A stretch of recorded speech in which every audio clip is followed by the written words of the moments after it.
अपने ही कर्मों के द्वारा बंधन से मुक्त भी हो सकते हैं और बंधन में और अधिक जकड़ भी सकते हैं। अपने इस इहलोक के जीवन को सुंदर भी बना सकते हैं। लेकिन जो व्यक्ति यज्ञ से जो प्राप्त हुआ उसे देवों को दिए बिना खाता है वह चोर है, और जो केवल अपने लिए पकाता है वह पापी है।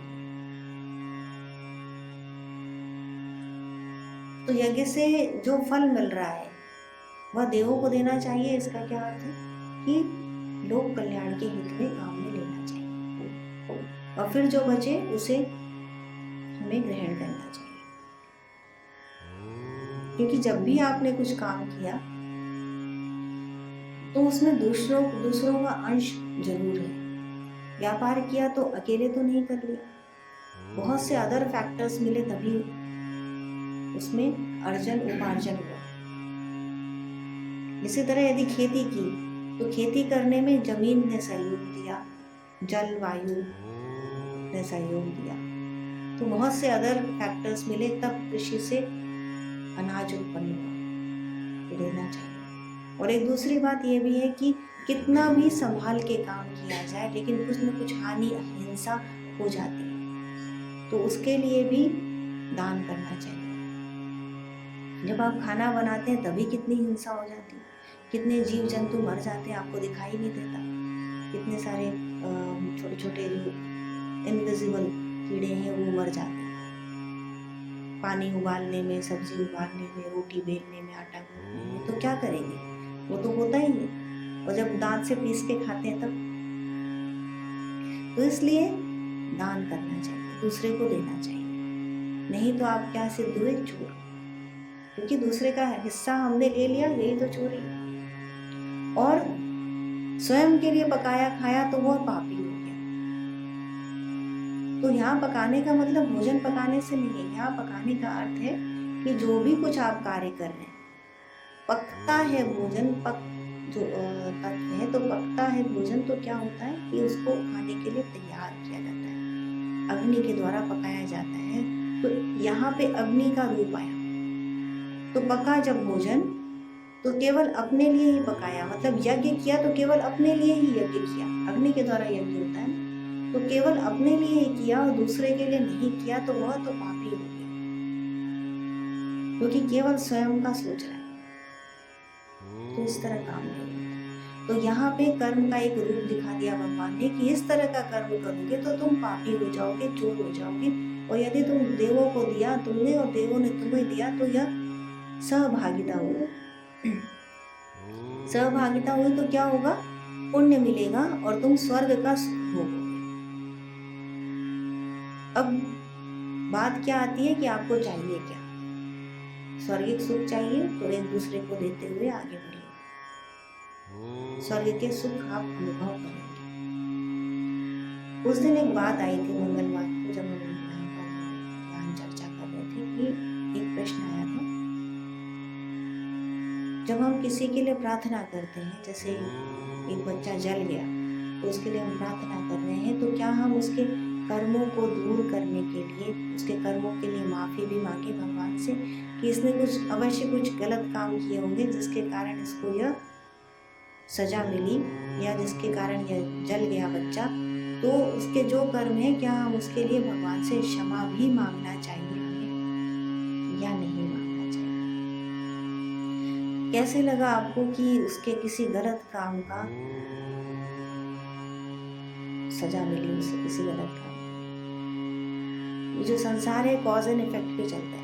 यदि हम सजा शब्द को हटा भी दें तो कॉज एंड इफेक्ट, कि जो हमने बीज बोया वैसा ही फल होगा, जैसा हमने कार्य किया वैसा ही फल होगा।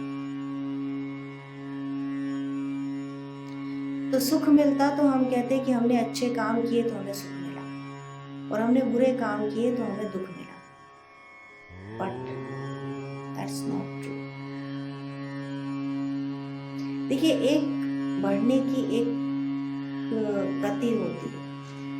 तो यदि प्रारंभ में आप किसी व्यक्ति को कह दीजिए कि तुम्हें अच्छे काम करने से दुख मिलेगा, कौन करेगा अच्छे काम।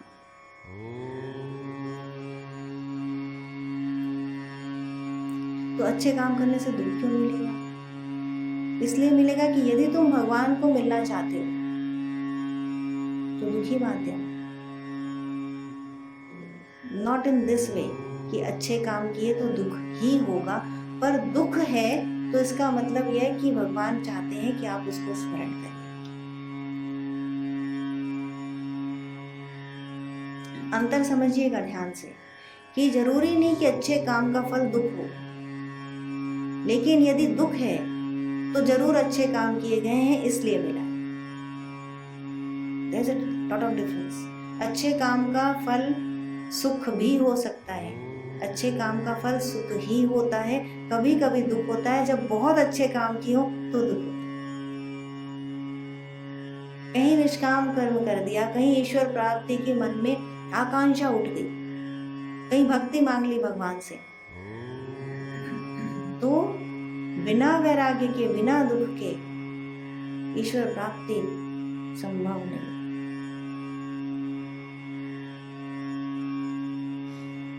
महाभारत का युद्ध देखिए, जितने लोग वहां उपस्थित थे सब कितने दुख की आग में जले, मानसिक, शारीरिक, आध्यात्मिक,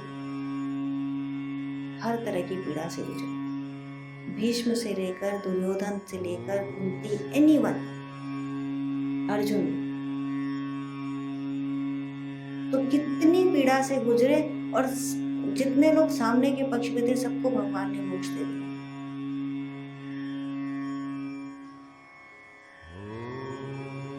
तो हम उनका बुरा चरित्र देख रहे हैं, लेकिन उन्होंने कोई तो ऐसे अच्छे काम किए होंगे कि जब उन्होंने प्राण त्यागे तो उनके सामने भगवान थे।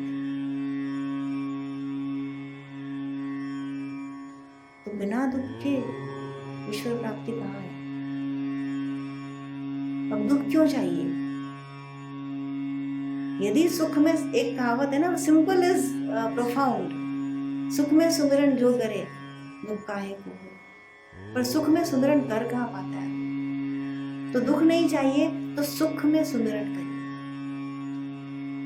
और सुमिरन करने की इंटेंसिटी वही होनी चाहिए जो दुख में होती है।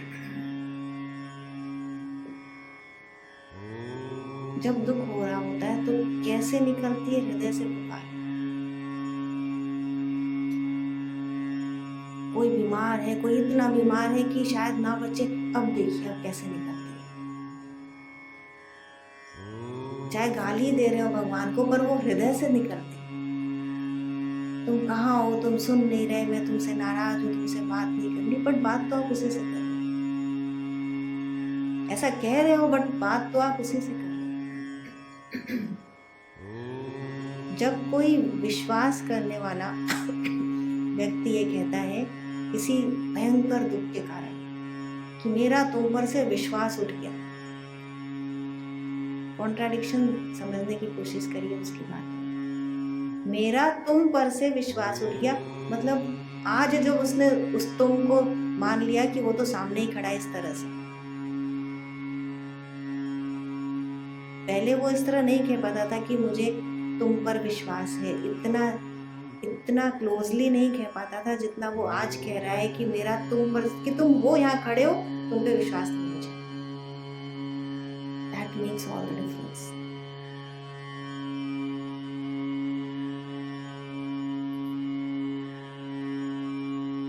तो इसलिए अब हमको क्या मालूम कि उसने पाप किए थे इसलिए वो उसको बंस हुए, या उसने पुण्य किए थे इसलिए उसको बंस हुए। तो आप किसके लिए क्षमा?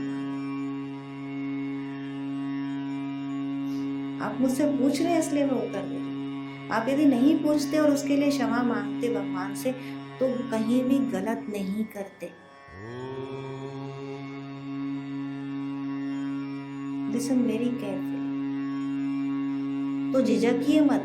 आपके अंदर से यदि कोई भावना आ रही है, अच्छी भावना, परमात्मा के लिए काम कर रहे हैं ना आप, उसके लिए अच्छा ही चाह रहे हैं इसलिए आप पूछ रहे हैं, गलत तो नहीं चाह रहे। तो अच्छा चाह रहे हैं और आपने उसके लिए भगवान से प्रार्थना की कि इसके अपराधों को क्षमा करो, तो आपके संग कुछ भी गलत नहीं होगा। मैं कर्म पढ़ा रही हूँ आपको, या आपने अपने सद्भावनाओं के अंदर रह के जो भी कार्य किया वह सत् कार्य ही होता है।